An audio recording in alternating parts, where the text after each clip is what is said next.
Good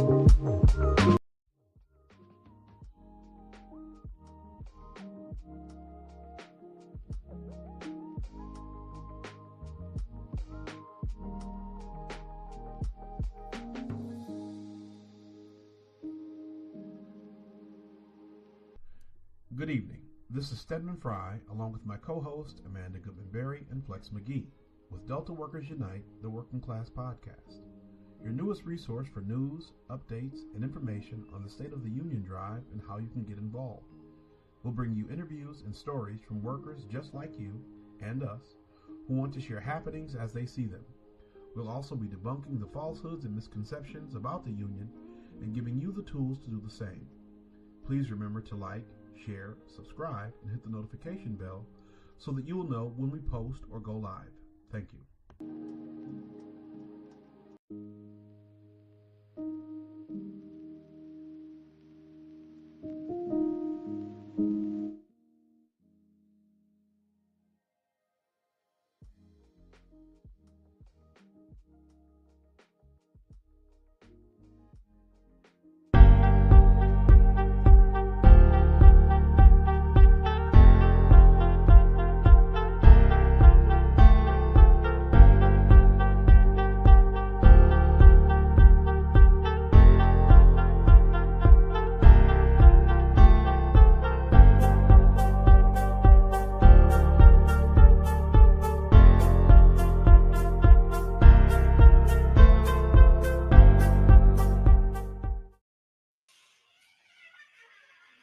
Good evening, good evening, good evening.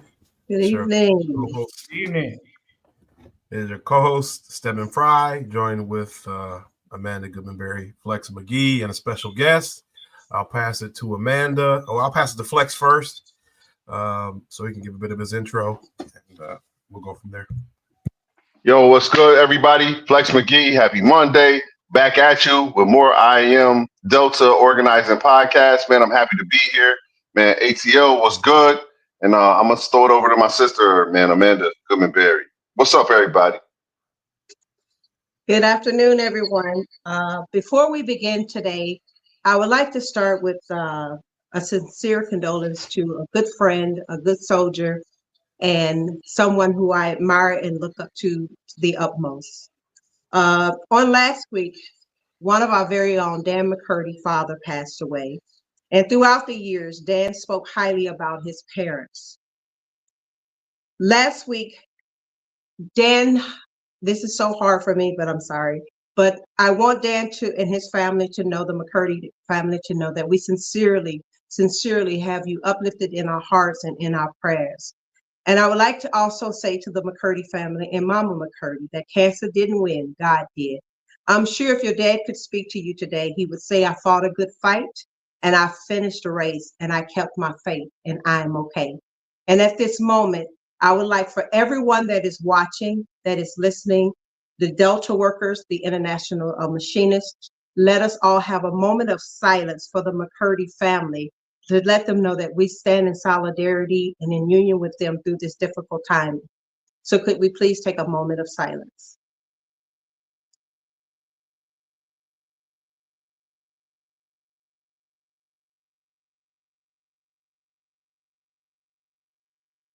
Thank you so much.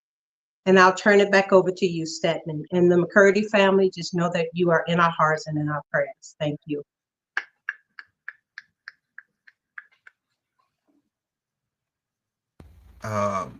Good.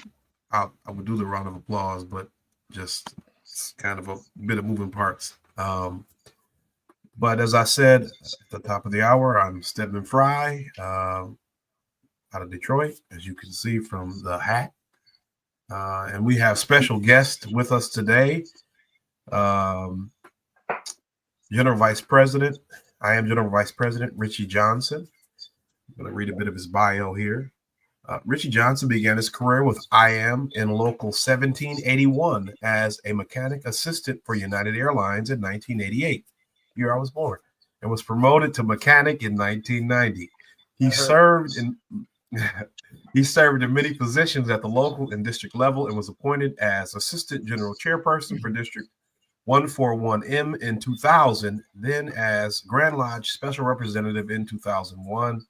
Johnsen served as a Transportation Department Grand Lodge representative and has been an IAM member for more than 33 years. He's also served as the IAM Representatives Association, IMRA president from 2017 to 2021. In February 2021, Johnsen was appointed Special Assistant to the International President. In June 2021, Johnsen was appointed Chief of Staff to the International President. On May 1st, 2022, Johnsen joined the IAM Executive Council as General Vice President of the Air Transport Territory. Johnsen serves on the boards of the AFL-CIO Transportation Trades Department, United Airlines Guide Dogs of America, Tender Loving Canines, and the International Transport Workers Federation. So we'll try to see if I can get the round of applause working. And it's an honor to have you on our show. Thank you for joining us. We'll open up, I guess, if you want to give any information about yourself that isn't in your that wasn't in your introduction, or anything that was left out you think might be pertinent to the viewers and listeners. I give you the floor, Richie. Yeah, no, if I didn't realize how old I am, I do now. I think I better. It's good I parked my walker over in the corner over there so that nobody would see it. But you saying that was the year you were born, that one hurt a little bit there, Stedman. I'm gonna be honest with you. That was a little question. Now, like I've held a lot of different roles in this organization, but I'll tell you what, I'm awfully excited to be here tonight and just watching in that intro and seeing the Delta workers along with IAM members out there in the fight. It gets my heart rate up, and I'm excited to be part of tonight's show. So thanks for inviting me and having me here. Glad to have you again. And I know we've got some questions, and we hope that any of the viewers who are available will post some questions or any, concerns they've had, or any thing they'd like clarification on. But I guess I'll pass it to Flex. I'll let you kind of take a point on this interview to go from here. Richie, man, welcome to the show. You and I are friends and brothers from way back, man, and it's a privilege to be here and be a part of this with you. My number one question is, when we get started, I'm shooting straight today, man, straight from the floor. Come with it. What happened, man? Why were we not able to file in October like we thought we were going to be able to do? And what is it that we need to do to move forward from that? And do you still have the same vision for this? Yeah, I mean, look, this is a tough haul, and I think that we set a lofty goal. We really wanted to try to file by October, and we just didn't get to a place where those numbers would allow for it to happen. But we've done some incredible work, and I'm still super excited about this campaign. And people need to keep in mind that this is a campaign that's happening across the country in 46 different locations. And there's an army of people working on it. But we work under, legislation under the Railway Labor Act that makes that process very difficult, more difficult than any other organizing in the country. Under the Railway Labor Act, we have to organize the entire country, the whole country, every employee in that classification in every location. And we have to do it in a year. Now, I couldn't be more proud of my team and the Delta team and the internal team for the work that they've done in the last 2 years, because the truth is that we currently have already collected enough cards to have an election. We have collected right at about 10,000 eligible individual people that have signed cards. 10,000, which is the number we would shoot for, the number we would want to get to, and we hit it. The problem is that those cards are only good for 1 year. So there's a significant number of them, about a third, that we need to get re-signed. And so as frustrating as that is, as frustrating as this process is, it also gives me the idea that it's doable. We did it. You did it. All of you did it. And everyone said that there's no way we'd ever get there. Like, it was impossible. There's no possible way. We did. We got there. We're there. And so, that's the difficulty of it. There's a lot of talk of different things that could happen at the Railway Labor Act, rule changes that could happen at the Railway Labor Act, or the National Mediation Board, excuse me, that could make that process a fairer process. And we're talking about those things as well. But currently, the process we're under is you got 1 year to collect about that 10,000. And so now the goal is to get those people re-signed. I appreciate that. So, well, just so I can make sure that people fully understand, it wasn't that we didn't have the support for the IAM and for unionizing. It's just the time frames. People have to understand what the time frames are like on this whole process. Like, a lot of times when I'm talking to people and I say, hey, man, we got to start over. Or it's not really start over, but we got to keep the momentum going. Like, people don't understand that time frame is like, we collected about 10,000 cars in about 17, 18 months, but we need to do it in 12. And that's the part that I think people really don't understand and they can't grasp onto. Because when you came out before last July during Roller Mile, you said, hey, man, we right there. We on the cusp of everything, making it work. Like, people thought that it was a guarantee. But they didn't realize it was just we needed people that had signed cars before to re-sign their cars, man. How do you what do you want to say to those people who don't understand the process or didn't understand the process properly? Well, look, and I want to make it clear that this team, the people that are out there working, have probably signed more like 25,000 cards. Right, 25,000 people. 25,000 cards collected. We're in that neighborhood because there's a lot of people that have re-signed or signed 4 or 5 cards, and your team is collecting all that. So if people on the floor are frustrated, imagine if you're on the floor and you're like, why aren't we getting that election? Imagine being part of this team that is collecting upwards of 25,000. So have some patience with our people out there, with our organizers, with those Delta Inside committees that, they're working their butts off, and those numbers keep coming. But, for those that may have been confused,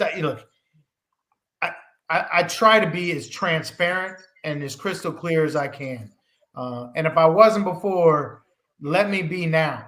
We are there. We are knocking at that door.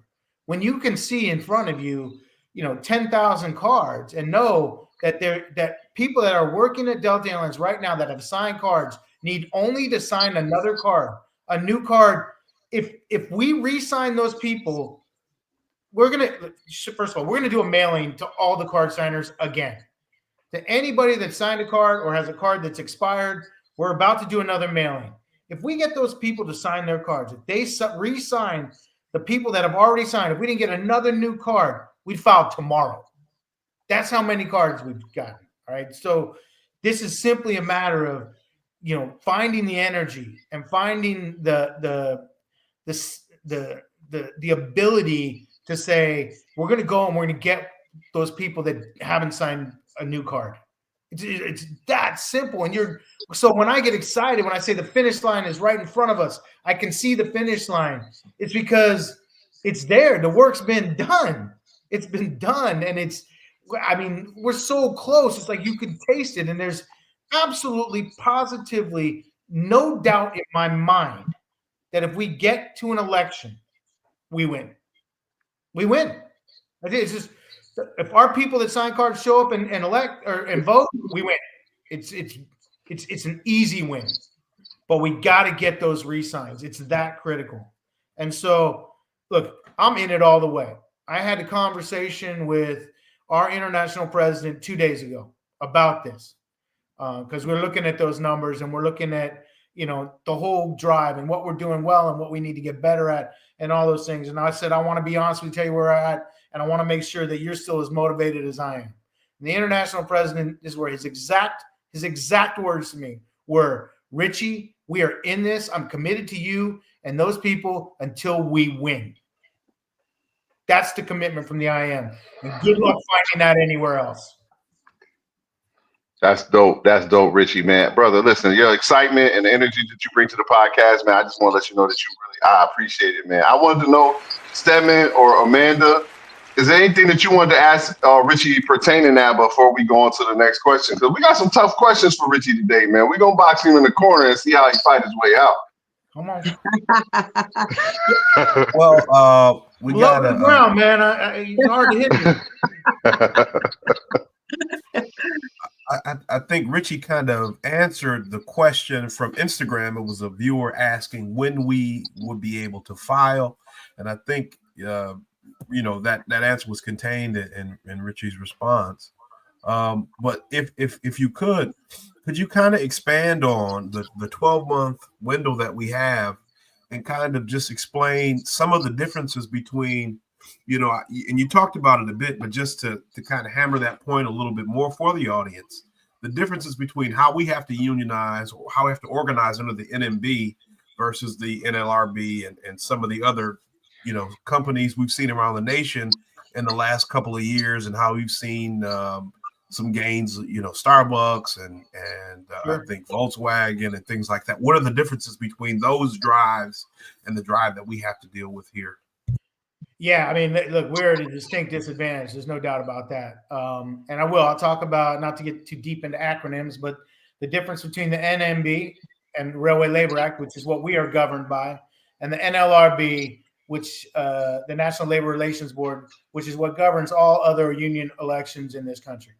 Under the NLRB, they first of all, they only need to organize location by location.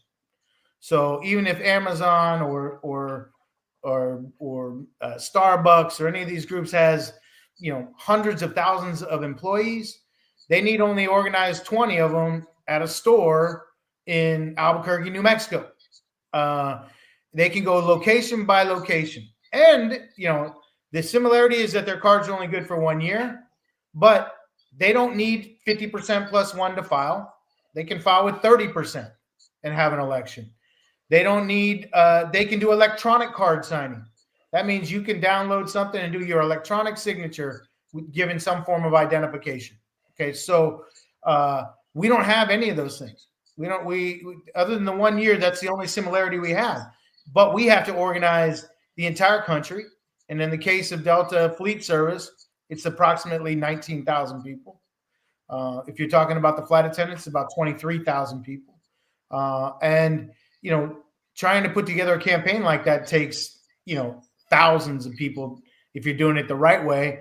But, we're trying to do it with hundreds and within an internal group of people. So there are significant differences, as far as the election itself goes. It's similar in that, majority rules. So it used to be under the Railway Labor Act that you needed 50% plus one to win an election. So if you were a no vote, if you didn't vote at all, you were a no vote, because 50% plus one had to vote yes to the union. And that changed under the Obama administration. So now it's simply like every other election in this country, it's a majority. So if you got 19,000 people on the fleet at Delta Airlines and 10,000 people vote, you need 5,001 of them to win an election, not 9,501. So that's a big change in the election process. But getting an election is very, very difficult. But the truth is, again, I'll go back to it. The truth is you've done it. You've got enough people to sign cards that work at Delta Airlines in that classification to have an election if we can get their cards current. You've done it already, right there. I just Yeah, want to. Go ahead, Amanda. Yeah, I just want to add to that, because I just want the Delta workers to know that they've done an incredible job of signing those cards and re-signing those cards. And we may not say that enough to the Delta workers, because to get to the number that we got to, it took a lot of effort, a lot of time, and a lot of commitment to keep re-signing those cards. And and I want to say thank you to the Delta workers for doing that, because if you don't re-sign those cards, we don't get to a vote. So with everything that Brother Richie has said to us today, But the society is in need to let the Delta workers know that we're on the right track and we're almost there. And all we got to do is turn the corner and we'll be voting for an election. Richie, one of the questions that I think would be very good to ask you for the Delta workers is what it would take for the Delta workers who are hesitant about joining a union. What would you say to those workers that are just hesitant? Yeah, I mean, I would say there's a couple things. One, you have nothing to lose. Nothing. There's no, it's not going to, they keep talking about how much money and it's going to cost you this. And there is no cost whatsoever. You will not, will you eventually possibly pay dues? Yes, you will. But you would not pay 1 cent of union dues until you have ratified a contract that brings you up to where you deserve to be. That you, as a Delta worker, has decided that that contract warrants your vote, that it improves your life so much that you're willing to put your yes vote on it. Then and only then would you pay a dime to union dues, and it would only be to continue to increase, what you get out of being in the members or a member of the IAM, and it's a lot. It's a lot more than just a contract. If I can jump in on that as well, Richie. Once again, man, I was happy that you're here. But if you can explain that one more time about how we do not pay dues until we ratify a contract, and then explain to them who leads the industry. Like the IAM's negotiating team are really the people who lead the industry in the benefits that we're all looking for, man. If you could just kind of elaborate a little bit on that. Yeah, I mean, look, I don't know what more I can say about the dues other than that it is the constitutional policy of the IAM that we do not collect dues. We do not collect anything. You don't even sign a membership. Well, you might sign a membership application to become a member, but you will not pay 1 penny until you have ratified a contract. But as far as the IAM and its current contracts, I'm glad you asked that question because, I mean, the difference is massive. It is massive. American Airlines alone, I was talking earlier with some folks about this. American Airlines alone, their wages are 9% higher than you, just the wages. But it's way more than American Airlines, whether you're at American or you're at United or you're at Alaska or Southwest or even little old Hawaiian Airlines. Your contract is a better contract. That contract is better than Delta at every one of those airlines by a long shot, whether it be sick leave pay, healthcare benefits, on-the-job injury pay, how you bid your shifts. The list is massive. Vacations, how many weeks of vacation do you get? And there's no question mark about whether you'll have it next month. It's a binding agreement that you have. And nobody has done more in the airline industry than I am. And I support my other unions. I support my brothers and sisters and siblings at the TWU, and I support my brothers and sisters and siblings at the Teamsters. But the truth of the matter is nobody's been doing this longer, and nobody gets better contracts. And you don't have to take my word for it. Our contracts are public. Like, you can go on our district websites, and you can look up the contracts that are under the leadership of District 141 and with District 142, which are our airline districts. And you can see the contracts for yourself. And every single time, we're the ones setting the standard. And it doesn't matter what classification we're talking about. We're talking about the fleet here, but we represent customer service agents. We represent fleet. We represent instructors, mechanics. If you're on the ground, we represent flight attendants on a couple of carriers. We represent pilots on some private carrier. No matter where we are, we always have the industry-leading contract, and we set the standard for everybody else on those classifications and that type of work. And we've done that over and over again. The last 2 years, on average, we took over leadership about 3 years ago. We probably got the first contract that we negotiated in the books about 2 years ago. On average, our employees are making $8 an hour more than they were 2 years ago. And it doesn't matter the classification. That's a lot of money. But probably the biggest thing that we have that others don't, that you definitely don't have. I like that whole applause thing. That's pretty cool. argument that you see in these contracts that you don't see in a Delta contract is job security. And the idea that I don't have to worry about, are they going to shut down my station? Are they going to outsource my work? That work is locked in, signed, sealed, delivered. We own the work. We own it in those contracts at American, at United, at their direct competitors, the legacy carriers, at Southwest. Southwest, we do the work in 109 locations, not 46 like you got at Delta, who outsources that work to Unify or to Delta Global Services or to somebody else. On our carriers, that's work we're doing. And if you're a Delta employee, you might be going, well, I'm good with where I'm at. I don't care. But you might care someday. You might go, look, I'd like to bid to one of them small stations. I'd like to exercise my seniority. That's right, seniority. Something you would have in a contract that you don't currently have now. I want to exercise my seniority because I want to go work in this location where we only got 10 fleet servicemen. But there's an opening there, and I want to go work there. Well, wouldn't you rather have 109 options instead of 46? I think you probably would.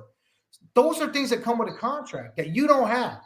And I know that Delta loves, they love to talk about direct relationships.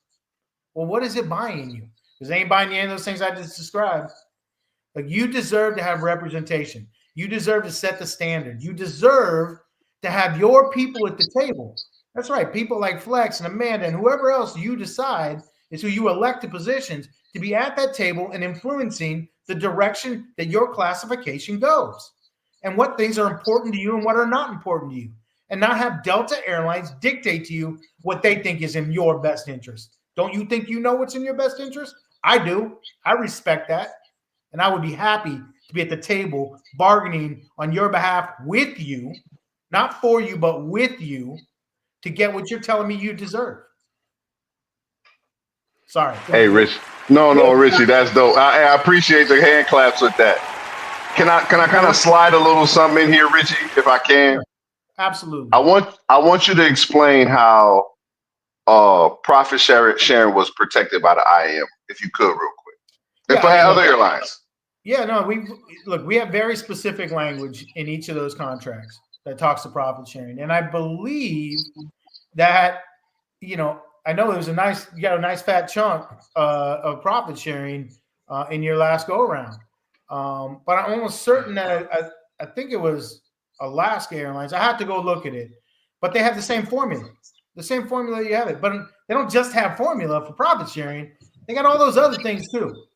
And Delta, one of the reasons why Delta Airlines is so profitable is because they're not giving you all these other things that should be directly in your pocket. They should go directly in your pocket, not like Delta did the calculation. Here's what we're going to give you. Like, yes, they're making a lot of money, but that money is money that should be going to you. And, and you should have locked in a very specific, this can't be changed by Delta on a whim set of rules that warrant and calculate how your profit sharing will be done. That exists at United. It exists at American, at Alaska, at Southwest, along with pensions and 401ks and 401k matches. Those things also exist at all those other carriers I described. I hate to keep jumping in, Spry, but I do got another question on the same plane that we're talking about. Hey, Richie, you know what I really want you to explain? So when I'm on the floor talking to people, sometimes all I hear is especially from some of the older guys, 20-year plus. IAM's broke. That's the only reason they're after us. And why else would they be so committed? Could you really explain what the commitment is to Delta Airlines employees from the IAM? This is could you tell them from you what this is? I think that's pretty comical, only because it's sad too. Because we just had a 53-day strike at Boeing Airlines. 53 days.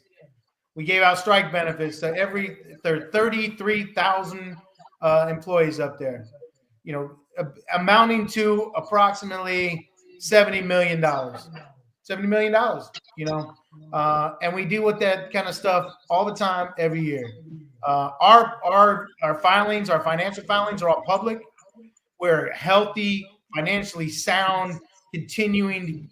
The reality is that winning a Delta campaign is not somebody, takes on lightly because the investment is so big.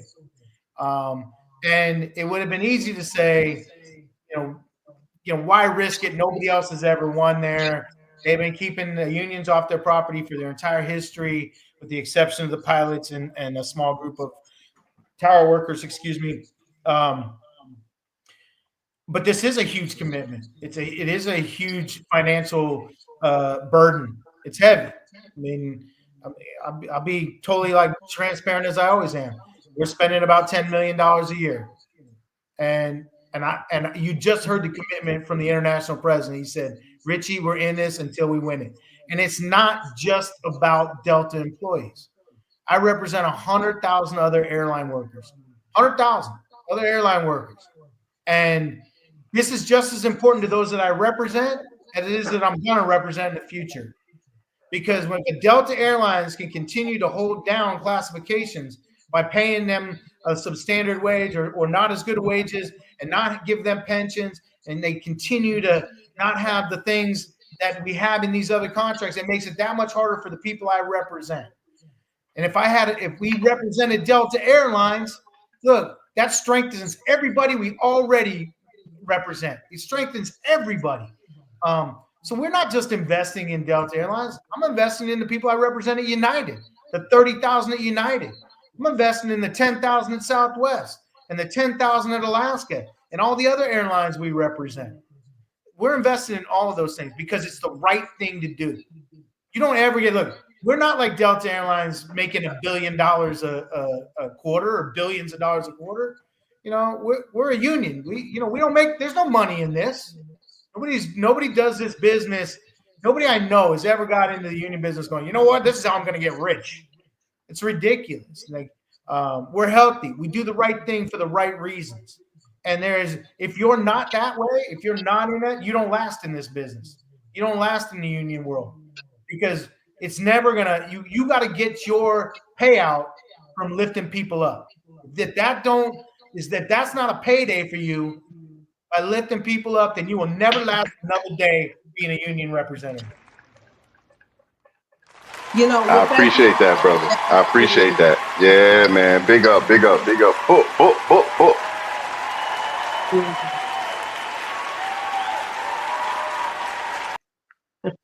And with that being said, I want to interject a thought and a question at the same time. I would like the Delta workers to take a look at if Alaska, American, United, Southwest, if all these airlines are unionized, what do you think that we would be fighting so hard if there wasn't something good about being unionized? We're fighting so that we can have that relationship with the union and the job. But take a really good look at, and Richie, you can help me with this. Take a really good look at all these other airlines that are unionized and are able to negotiate their benefits, able to negotiate their medical, everything you can think of. Why would you not want what they have? Why are we the only airline that is sitting out here not being unionized? So, Richie, if you can help me with that, the question that comes behind that, what is it going to take to win an election, to get us to an election so that people can, we really want you to see that the unionized carriers are benefiting by far more than we are by not being unionized. Yeah, before I get into what it'll take, let me just say this about you needing to be unionized. Look, direct relationship in the eyes of Delta, whether they want to say these words or not, is Delta saying, you told them something, and then they did what they wanted to do. Why would you not want to have, an equal playing field? Why would you not want to have your own voice that had power behind it, that actually had the power of the almost 20,000 ramp people behind it? Look, I'm not the union. The 100,000 people I represent is the union. The 600,000 people that the IAM represents is the union. That is a very powerful position to be in. That's what Delta doesn't want you to have. They don't want you to have the power of your unity because they know what happens when they do. and they know this directly from their own property, because their pilots do not have a substandard contract. Their pilots have all the benefits that you see in a United contract and all the benefits that you see in an American contract and so on and so forth. They have all those benefits, and they have that highest compensation as well. And they have that because they have the collective strength of 15,000 pilots on their property. 15,000 pilots that can say, you work with us, you sit down at the table, and we have an equal relationship, or else you're going to have a problem with your pilots. And if you think pilots got all this power, that is bullshit, and you are selling yourself short. Do not do that. Do not take the power away from your own ability and collective strength. You have it. You don't tell me that if 19,000 ramp workers, just like at Boeing, walked off the property, that Delta Airlines could fly their airplanes. They cannot. They can't. And then when that is working collectively with flight attendants and the pilots and customer service maybe someday, oh boy, this is the scariest day of Delta's life. All right. So that's why you want this collective strength. That's why you want to have that voice at the table that's actually yours. It's not, hey, we'd like to make a recommendation and please listen. It's listen or else, because we have power collectively. Yes. Now you don't have it. You can say whatever you want. You don't have it. You do not have it. Now, what will it take? Look, you have the power for that too. And as much as I have my team out there, and we've got, we have people from United Properties and Southwest Properties and American Properties and people we've taken off the clock. And we have so many people from my team that are working, and they're doing it. And I couldn't be prouder of the job they're doing, but they're not the key to this victory. They don't get you home. You get you home. That's it. This only happens with you. And I'm not trying to put all the heat on you, but that is the reality of your situation. If you want a union, you hold the power to get it, and you alone hold that power. No one else. There's no way that my team is getting the 3,100 cards that have expired. They're not going to get them all. They won't. The only way that happens is if you internally collect them, send them in, and you as an employee group of future members make the decision that we are going to make this happen for ourselves, because we care about ourselves more than we care about just the Delta product. Because we care about our futures, because we care about our children having medical, and we care about being able to put our kids through college, and we care about our retirement, and we care about if I get hurt on the job, how am I getting paid, and we care about our sick leave, and we care about vacation with the people we love, and we care about our ability to say, hey, I keep my shift, and I don't want to work overtime next week. You have to care enough to help yourself. That's how you get home. Yo, brother, I really appreciate you putting that accountability back exactly where it belongs, and that's on us, man. You firing up the whole pod this week, so I'm excited to have you here, man. Yeah. I know, right? I know.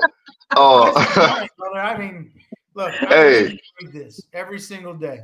I know you do. I don't know any life that doesn't involve this. And my father was in the union. My grandfather was in the union. Look, not to go deep into my own stuff, but I did this for free. I would do it for free again. I love what we stand for. I feel like the most blessed guy on the planet, that I have a job, that I get paid, a job that pays me to do something I do for free, and I get to believe in the cause. I get to believe in the greater good of what we're doing for workers, for the human race, for the civil rights. I mean, it is all tied directly together. So it is a passion for me. And if I'm getting a little excited and I get a little fired up about it, it's just because I love this, man. It is my life. Nah, brother, you being fired up about it, it fires up the entire system, man. You don't even realize. At least those of us who are organizing and trying to become unionized, and we're collecting cards, man. What you're doing, your fight is our fight as well, man. I do got another question for you. So I know you travel all throughout our system at Delta, throughout the country, period, man. Yeah. Could you tell us the reactions that you get from, whether good or bad, like from across the system? Like, not just when you're in Atlanta, Detroit, like when you travel around, man, what are Delta workers telling you about the union drive? What are they telling you about their concerns? Even if you want to tap into talking about the fear factor of it, whatever it is you want to talk about, man, I want to give you full opportunity to speak about your experience with us as Delta workers, please. Yeah, I mean, look, I think that, my exposure is different than yours because, when people know who I am or realize where I'm from, the ones that want to talk to me are usually people that want to come over and tell me that how they want this and how excited they are about it and how, to some degree, frustrated they are, and how they don't understand how can people not get it? How do they not get it? But so I mean, the feedback is always so good, and even when I get somebody, that rarity where I get a Delta person that will come and say, yeah, I mean, I don't know why you guys wasting your time. It's never going to happen. Or they just want to put that in my face. Look, it's an opportunity to talk. And more times than not, when we have this kind of discussion and they realize where we're coming from, that it's a genuine place, that it's a real place, that it's about the greater good, even those that might be a little turned off, get a little turned on. I like that. Yeah, that chance to flip the conversation, man. It's always a good thing when the light clicks on from somebody who is definitely against you, but there's middle ground. It's always good when you can find that middle ground. And as you travel throughout the country, do you find more of that middle ground, or like what's your experience? Because people don't know. Yeah, people only know what's in their city. You know what? The other thing I want to tell you guys is how excited that people are that come up to me from other carriers about what's going on. Like, it's like, adopting a sibling. Like, they're so excited. They're like, we got to get them. We need to bring our members in. We need to bring those people into the family. And so, when I visited Delta or Alaska or American or Hawaiian or Air Wisconsin or Piedmont or any of them, you name it, we represent so many different carriers. But one of the big things that I like to do is when I have weeks where I don't have something scheduled, is I will go out and I'll walk properties, right? I'll make sure to do a station visit to multiple locations. And so it's an opportunity to walk through airports, talk to Delta people if we see them, but really to try to talk to the members we already represent. And, when I talk to them about this campaign, I mean, they're fired up. That's how we find so many people that want to do it, that'll do phone banking on their own time. I mean, I don't think people realize at Delta Airlines how many people from other carriers are working this campaign to try to better the lives of people they've never even met, because they believe in this cause, they believe in what they're doing. So, but when I do talk to Delta people, I think that the feeling is the same no matter who we talk to on our team, whether it's inside Delta folks or our outside teams that are phone banking and door knocking. The reality is that when we touch somebody, and by that I mean I don't mean like go to jail or get a harassment case. I mean like when we touch somebody by talking to them, and we tell them what this is about. We tell them what we're trying to accomplish here and why, and tell them all the different things that we offer. And I want to talk about that too. If the ratio of people that sign a card is upwards of 70%, like even the ones that maybe go, look, I'm not ready today, but there's 60 to 70% sign it that day, right then, when you talk to them, when you touch them. And again, when you're talking about 19,000 people in 46 states or 46 locations, it's hard to touch everybody. And but that's again why I get so excited about re-signs, because we have touched them. They have signed a card. And maybe they're frustrated over time. Maybe they're frustrated that it's taken so long because they can't see the big picture. And we also live in a world today where it's, I want it now. It's instant gratification. And Microwave society. Yeah. And then unfortunately, this process does not allow for that. So we're trying to be patient and trying to get through it. But I do want to talk about the other things that come with this union. Things that people don't think about. Things like, the programs that we have that are empowering women. things that like our young workers committees that we have across the system that are empowering young people to become part of something that's big. Our employee assistance program. We have an internal employee assistance program, college accredited program that it makes themselves available when we have members in need, or there's an incident where we lose a member in the workplace, or we have a critical response team that it went out to Charlotte when we lost a member just a week and a half ago or 2 weeks ago on the ramp because of safety issues. And immediately our safety committee people were out there making sure that we get all the details so that family is taken care of and they don't have to rely on the company to maybe do the right thing. We got to make sure they do the right thing. We have safety committees. We have legislative committees. We have a director of human rights that works out of the international. Shout out to Nicole. We have Nicole Washington Fierce. Some of you may have met her. Shout out to Nicole. Shout out to Nicole. I mean, she's incredible. We have one of the most renowned labor schools in the country. Like every other union wants to come to our school because our instructors are all college accredited. Our classes are college accredited. Doesn't cost 1 penny for a member to go to school there, whether it's for leadership or web building or financial officer training. Our representatives are trained on how to do arbitration. They're trained on collective bargaining, how to get a first contract. We have a school that's in Maryland that houses over 300 students a week. There are members getting college classes for free because they're members. Shout out to the Harbor. Shout out to the Harbor. Yeah, shout out to the Harbor. So many programs, union credit services, National Group Protection. I mean, that offers aftermarket life insurance for people, at like dollars, like a couple dollars a month that now they can get life insurance. So if they get cancer or they get, there's so many benefits that we offer, so many programs that are out there that you becoming a member, they're yours now, and you get them for being a member that people don't even realize. I mean, yes, we want to make sure you get the best contract in the industry, but if you want to get involved or you need help, or you've got a family member that's got an addiction problem, or you got a family member that's going through a divorce, or you've got one of those things, you don't have to go to the company and disclose your personal information. You can go to one of these employee assistance program representatives, and it is all confidential.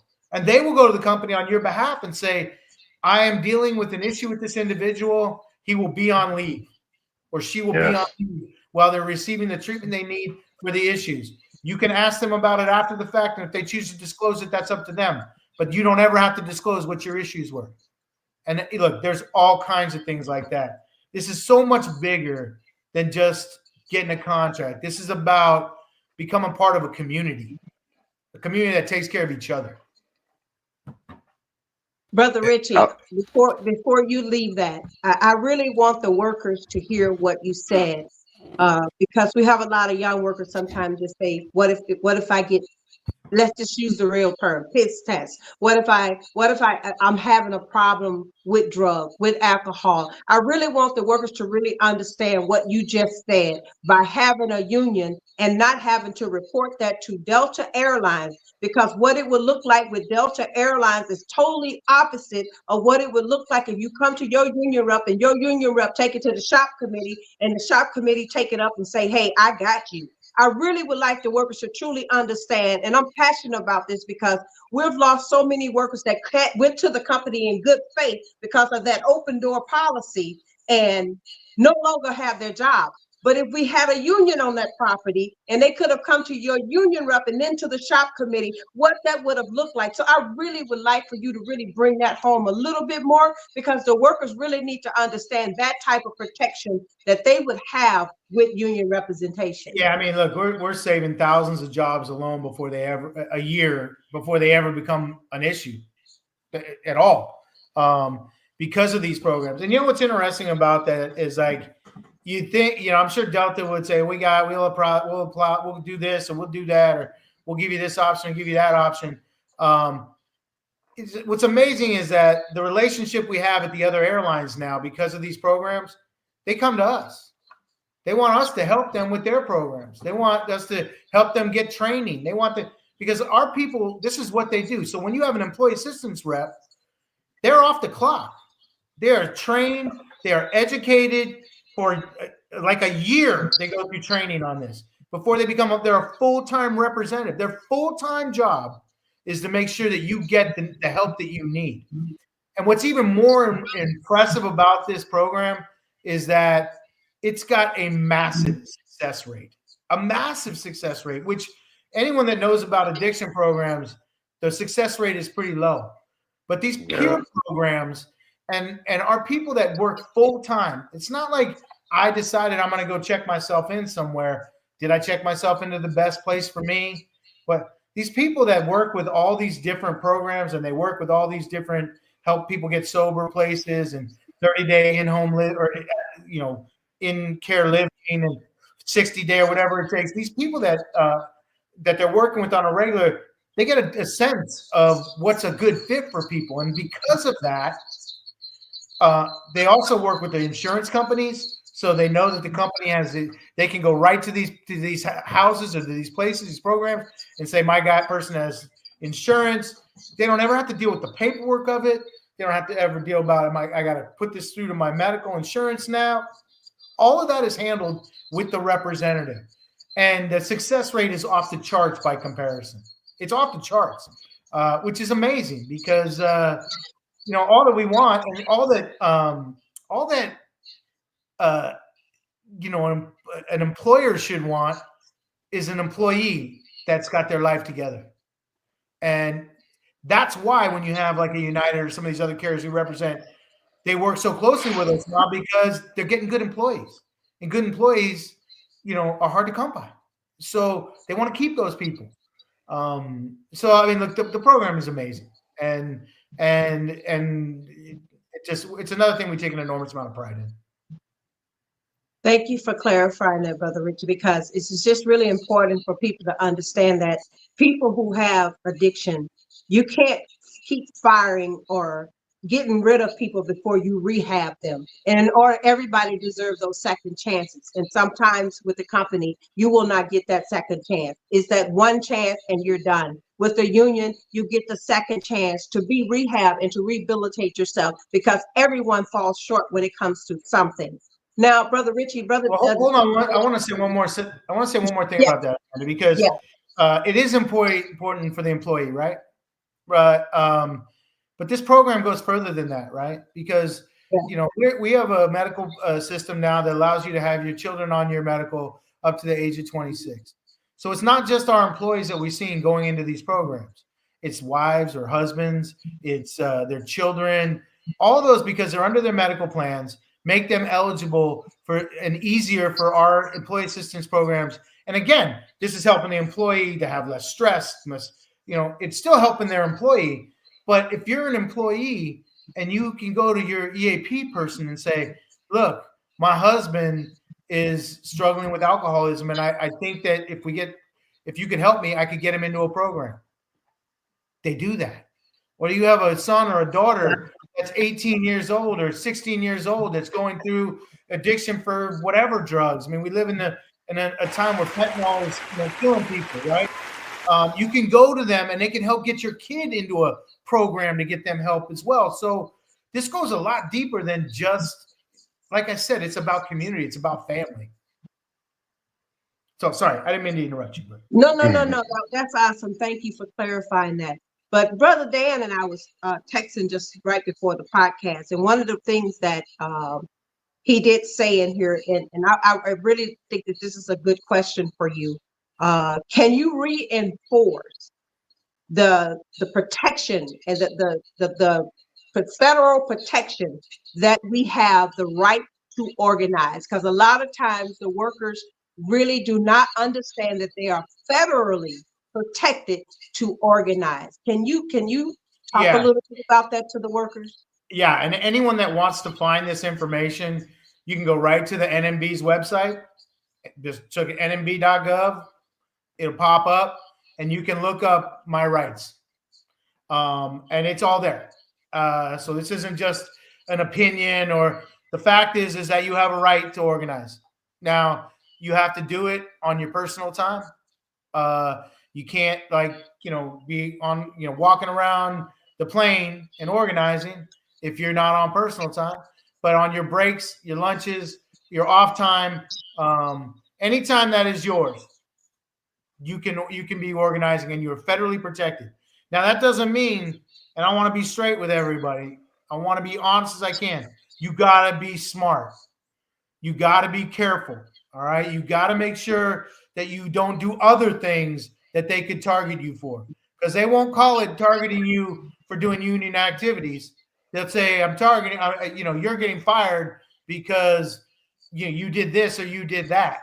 So you still have to be very smart. You got to walk the line, and like our representatives do, like the people on this podcast do. You got to be doing it at the right time in the right place, and you got to be a model employee. But if you do those things, if you're a model employee, then you're even more protected, because if it means they can't even look like they're trying to go after you, or else they look like they're targeting you. And that is all protected under the National Mediation Board and the Railway Labor Act. So pretty much what he's saying is, if you're going to be a part of this, you got to bring your ass to work on time.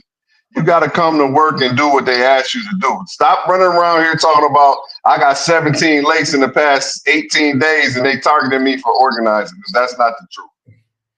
Yeah. And even if it is the truth, it's not defensible. Yeah. You can't throw them the softball, because that's Right. what they're looking for. They're looking for a chance to hit one out.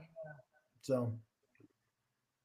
Right. All right, Stedman, if there's anything you wanted to add to it, we've taken a lot of Brother Richie's time to this evening, and we truly appreciate your time. And I'm sure we're going to have you back on a part 2. I'm pretty sure we'll have you back. I'm looking forward to it. The truth is, and this is the truth, there's nowhere I'd rather be than doing this right now. Right here, right now. I appreciate that.